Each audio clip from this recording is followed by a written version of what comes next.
Assalamualaikum warahmatullahi wabarakatuh.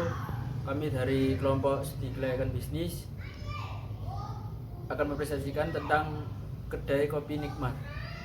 Itu beberapa nama dari kelompok kami. Kelompok 1 Erwin Dwi Sulistyo, yang kedua Arthur Yoangga, yang ketiga Muhammad Faris Pribadi, yang keempat Rega Permana, yang kelima Kelvin Nokta, yang keenam Dadi Triyatno, yang terakhir yang ketujuh Andi Muhammad Aziz. Yang pertama, latar belakang. Kedai kopi merupakan hal yang tidak asing lagi di telinga masyarakat saat ini di Indonesia.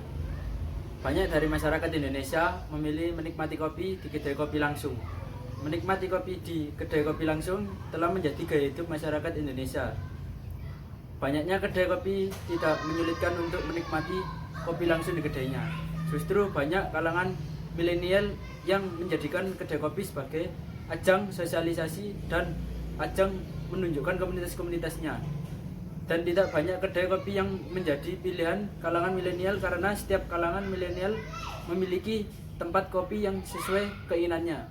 Dan peluang usaha pada kedai kopi ini sangat menjanjikan, khususnya di Surabaya.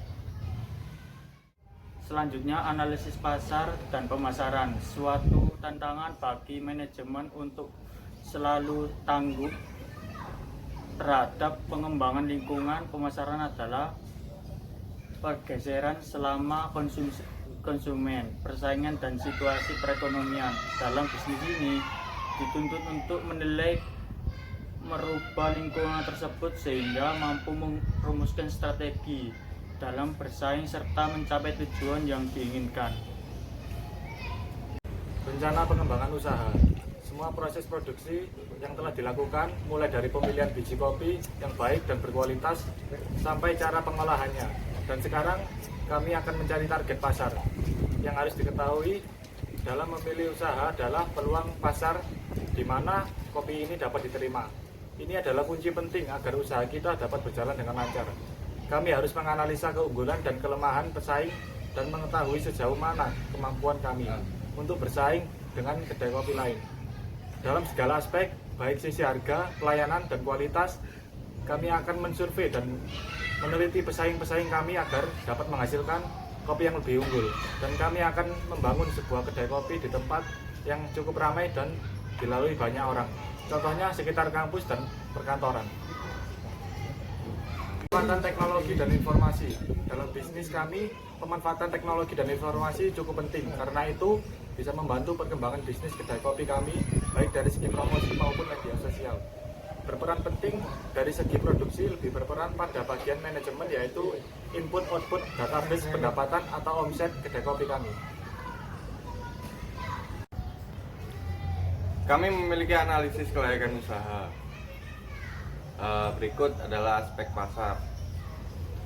Harga untuk harga kopi sendiri bervariasi, mulai dari biasa 7.000 atau ditambah dengan dingin plus susu 10.000.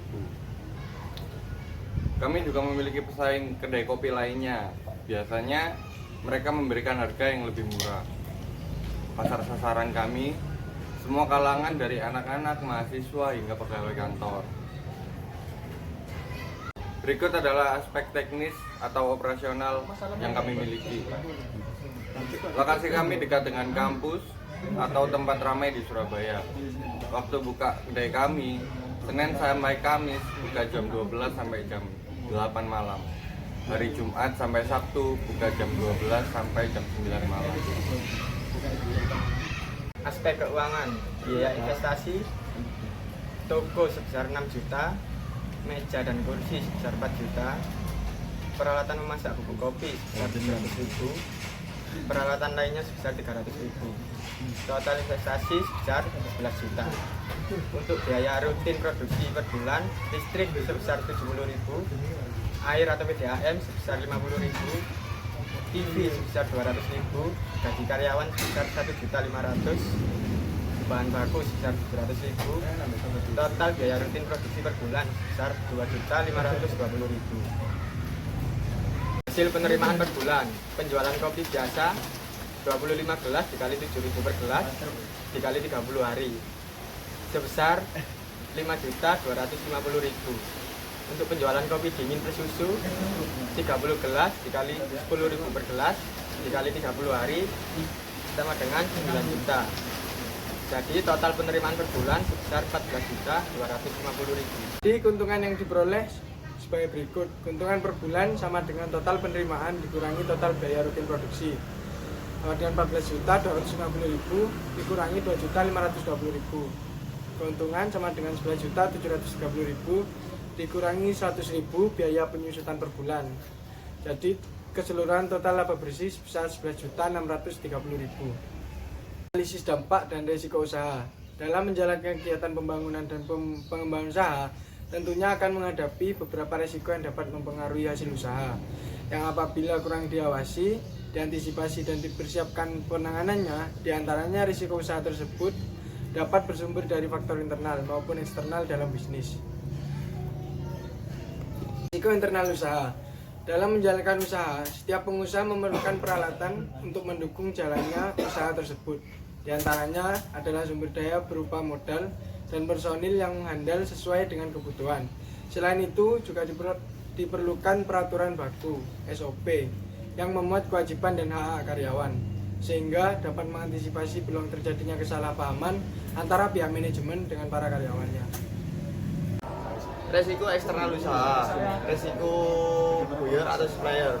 Dalam melakukan pemasaran hasil produksi, pengusaha harus lebih berkonsentrasi kepada kualitas layanan dan selalu melakukan kegiatan peningkatan kualitas dan kuantitas pada buyer potensial yang menjadi pelanggan. Lalu yang kedua, resiko perekonomian. Faktor resiko berasal dari luar kegiatan usaha, antara lainnya disebabkan oleh kondisi ekonomi, sosial, politik, baik lokal, nasional maupun internasional. Dapat berakibat kurang baiknya terhadap dunia usaha, pada umumnya memburuknya kondisi ekonomi makro juga cukup berpengaruh pada volume kegiatan usaha. Dari presentasi kelompok kami, mohon maaf jika ada salah kata. Wassalamualaikum warahmatullahi wabarakatuh.